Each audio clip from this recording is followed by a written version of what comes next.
Bienvenidos a Grandes Semblanzas, donde miramos más allá de los titulares para narrar las historias que definen nuestro tiempo. Hoy exploramos Los Ángeles, una megalópolis que arde en protestas, cientos de manifestantes, el despliegue sin precedentes de la Guardia Nacional y la profunda crisis que atraviesa una de las ciudades más influyentes de Estados Unidos.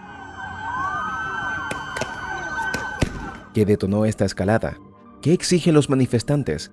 ¿Y cuáles pueden ser las consecuencias de esta tensión? Acompáñanos en este análisis detallado.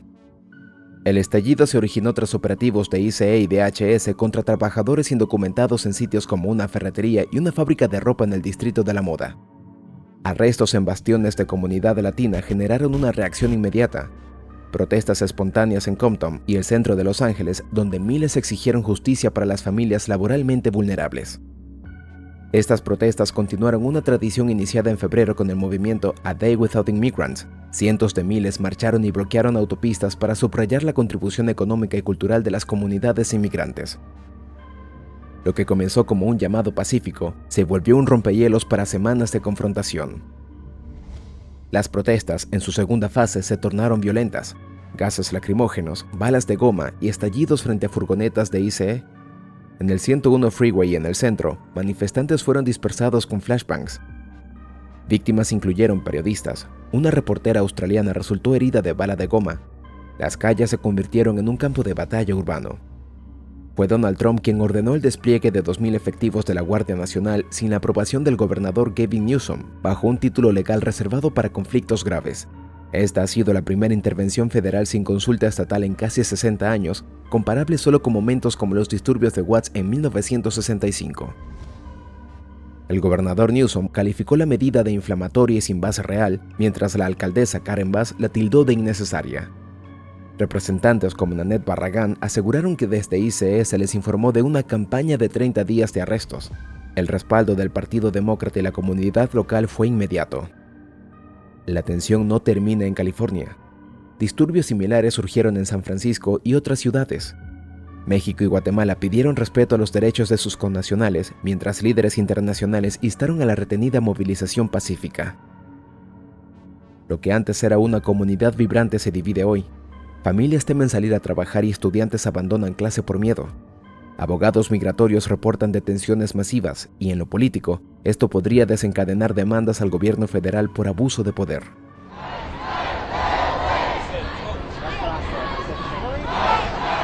Mientras las calles ardían, algunos medios de comunicación principales fueron acusados de minimizar el papel de ICE y exagerar los daños provocados por manifestantes.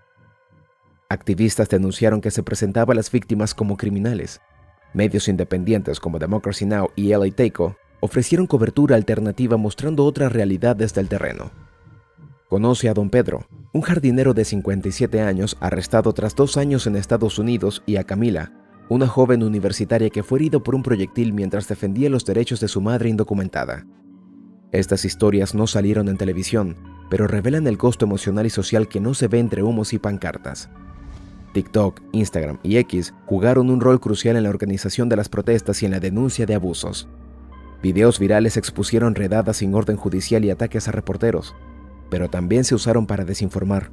Cuentas anónimas difundieron rumores falsos de saqueos para justificar la represión. Más de 600 personas fueron arrestadas durante las semanas de protestas. Muchas enfrentan cargos por alteración del orden o resistencia a la autoridad, aunque no se les haya demostrado violencia. Abogados de derechos civiles están construyendo demandas colectivas por detención ilegal y uso excesivo de fuerza. Algunos agentes hablaron de órdenes contradictorias y jornadas extenuantes. Uno de ellos anónimamente admitió: "No estamos entrenados para manejar esto. Somos soldados, no mediadores comunitarios". Otros aseguran que solo cumplen órdenes federales y que no odian a los inmigrantes. Desde murales en Boyle Heights hasta canciones de protestas viralizadas en Spotify, la cultura se convirtió en vehículo de denuncia. Bandas como Las Cafeteras y Residente lanzaron temas inspirados en los disturbios, mientras cortometrajes independientes ya están documentando los hechos para festivales. El arte, como siempre, levanta la voz cuando los demás callan. Lo que ocurre en Los Ángeles no quedó entre fronteras. Organizaciones como la ONU y Human Rights Watch expresaron preocupación por el uso excesivo de fuerza. Países como México, El Salvador y Honduras exigieron respeto a los derechos de sus ciudadanos en Estados Unidos. También se vieron protestas solidarias en ciudades como Madrid, Buenos Aires, Toronto y Ciudad de México, donde se gritaba "No están solos, Los Ángeles resiste". Pequeños negocios latinos del centro de Los Ángeles sufrieron doble golpe, primero por las redadas y luego por la paralización del comercio durante las protestas.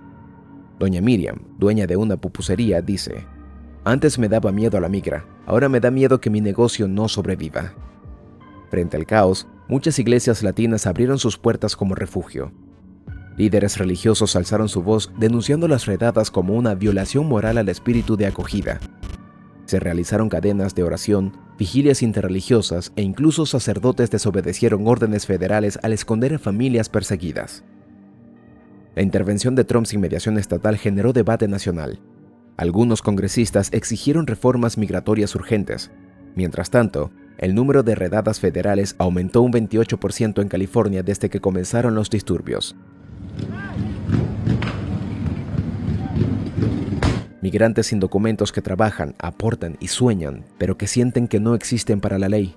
Historias como la de Pedro, jardinero guatemalteco, o Leticia, madre mexicana que huyó de la violencia, nos hacen ver que detrás de cada cifra hay un rostro, una historia truncada y una esperanza interrumpida. Los centros escolares en zonas latinas vieron cómo la asistencia de estudiantes cayó drásticamente. Padres temían que sus hijos fueran arrestados en el camino a la escuela. Una frase que se repite: los niños no deberían pagar los errores del sistema.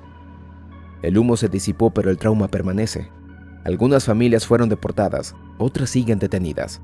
Pero también nacieron alianzas, redes de apoyo y una nueva generación de líderes sociales. Después del humo, el miedo y los gritos, queda la memoria colectiva. Las protestas en Los Ángeles se suman a la larga lista de levantamientos que definen la historia de los pueblos cuando se sienten acorralados. Este conflicto no es solo sobre inmigración, es sobre dignidad, representación, abuso del poder y cómo un pueblo con raíces diversas decide decir basta. Y mientras la comunidad intenta volver a la calma, Grandes Semblanzas se compromete a seguir documentando la verdad desde adentro, sin filtros, sin censura, con voces reales. Los Ángeles no es solo una urbe, es un símbolo de diversidad, lucha y esperanza. Pero el despliegue militar, las redadas y la violencia callejera han fracturado ese sueño.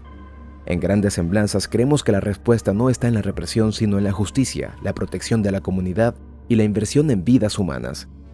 Si este video te movió, dale like, comenta tu postura y suscríbete ahora. Solo así podremos descubrir juntos las grandes semblanzas de un país en tensión.